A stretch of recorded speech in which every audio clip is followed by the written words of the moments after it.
La séance est ouverte. La parole est à Monsieur le baron Charles Dupin, rapporteur de la commission, chargé d'étudier le projet de la loi relative au travail des enfants dans les manufactures. Messieurs, la funeste tendance qu'ont les industries d'accroître au-delà de toute borne la durée du travail journalier est dangereuse. La soif immodérée du lucre conduit certains chefs d'établissements industriels à dépasser les justes limites, celles où la nature suffit à réparer les forces que le travailleur a perdues par le travail. Les travailleurs deviennent en quelque sorte des accessoires plus ou moins sacrifiés aux grandes forces impulsives des machines. Et si ces excès font périr l'homme adulte et robuste, qu'on juge du dépérissement des enfants lorsqu'ils sont assujettis à la même longueur démesurée du travail journalier. Ceux des jeunes travailleurs qui ne périssent pas victimes d'un tel excès de barbarie n'atteignent la virilité qu'avec des forces énervées et des maux pour la plupart incurables. Ainsi, pour des 1000 jeunes gens en âge du service militaire, les départements agricoles ne présentent que 4029 infirmes ou difformes, tandis que les départements manufacturiers en présentent 9930. Nous rougirions de l'agriculture si, pour ces travaux, elle n'amenait à l'âge du labeur qu'une aussi faible proportion de bœufs ou de chevaux en état de travailler, contre un aussi grand nombre d'infirmes ou de difformes. Certes, le pouvoir exécutif semble surtout craindre d'empiéter sur l'autorité paternelle. Loin de nous de méconnaître l'autorité sacrée des pères, mais le droit prétendu de vendre, sans contrôle et sans frein, la force, la santé et la vie de leurs enfants, nous voulons que la loi l'interdise. Nous proposons donc d'adopter la limite d'âge de 8 ans. Pour la durée du travail, nous avons pensé à 12 heures maximum pour les adolescents de 13 à 15 ans et 8 heures pour les enfants de 8 à 12 ans. La moindre durée de travail des enfants âgés de moins de 12 ans nous paraît très avantageuse pour leur permettre de continuer leur instruction primaire et d'accomplir leur instruction religieuse. Monsieur Pellegrino Rossi, vous avez la parole. Nous voulons tous un règlement. Mais j'estime qu'en une matière aussi difficile, aussi neuve pour nous, il faut commencer par une voie expérimentale. De tous les grands États, il n'en est pas un seul qui offre plus de variété que la France. Quelles sont donc les raisons si puissantes qui nous feraient fermer les yeux sur cette vérité qui me paraît à moi si élémentaire? L'égalité consiste en ceci, que la France tout entière, dès qu'un enfant est en état de travailler, il puisse travailler. Que dans la France tout entière, les enfants qui ne sont pas en état de travailler ne puissent pas être obligés de travailler. Voilà l'égalité des droits. L'égalité des droits consisterait-elle à dire que les enfants en France sont aptes au travail tous au même âge? Supposons que dans un département, il fut constaté que les enfants sont aptes au travail à 8 ans, et dans un autre, qu'ils ne sont aptes au travail qu'à 9 ans. Faudrait-il contraindre les enfants du premier département à ne travailler qu'à 9 ans? Chers amis, autant ordonner par une loi que tous les hommes auront le même esprit le même jour. Mais c'est précisément parce que nous ne pouvons pas connaître tous les états et faits de travail dans toutes les manufactures de France que nous avons ciblé les manufactures de l'industrie nouvelle. Un enfant de 3 ans qui du matin au soir garde le bétail au grand air est assuré de devenir un adulte robuste et bien fait. Tandis qu'un enfant qui travaille toute la journée dans une manufacture, en lieu clos, dans un endroit fermenté et à l'air vicié, va présenter des tares et des maux incurables, monsieur. Je veux atteindre le but tout aussi fortement que personne. Mais je crois que la loi proposée nous prépare des difficultés extrêmes d'application. En conséquence, ce que je demande, c'est que le gouvernement puisse procéder par une voie expérimentale. Et lorsqu'il aura, pendant 4 ou 5 ans, fait ses observations et ses expériences, ils viennent alors des résultats positifs et nous disent « il est possible de faire une loi générale ». Mais comment peut-on dire que pendant 4 ou 5 ans, il faudrait examiner profondément cette question avant de décider? N'est-ce pas une dérision que de confier le sort de nos pauvres enfants à l'instabilité perpétuelle des gouvernements?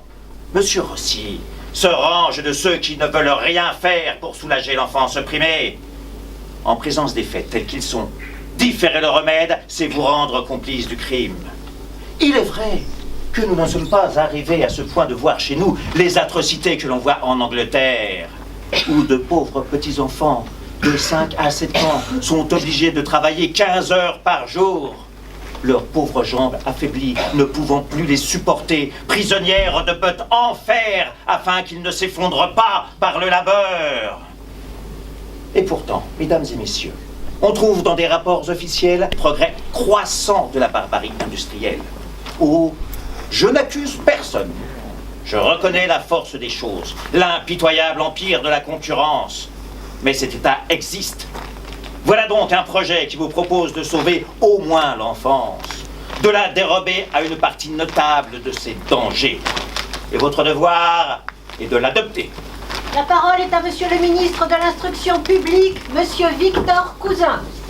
Je crains que votre loi n'ait pour effet de dégoûter les manufacturiers de l'emploi des enfants. Ce serait là une chose très grave, car les familles les plus pauvres se trouveraient dans l'impossibilité de tirer parti du travail de leurs enfants. Je supplie donc la Chambre de ne pas perdre de vue le côté pratique de la question. Quant à l'instruction, la contrainte n'est pas un bon ressort de civilisation. Une école doit être un noble asile, où les enfants viennent et demeurent avec plaisir. La liberté doit y présider, car la confiance et l'amour ne se commandent pas.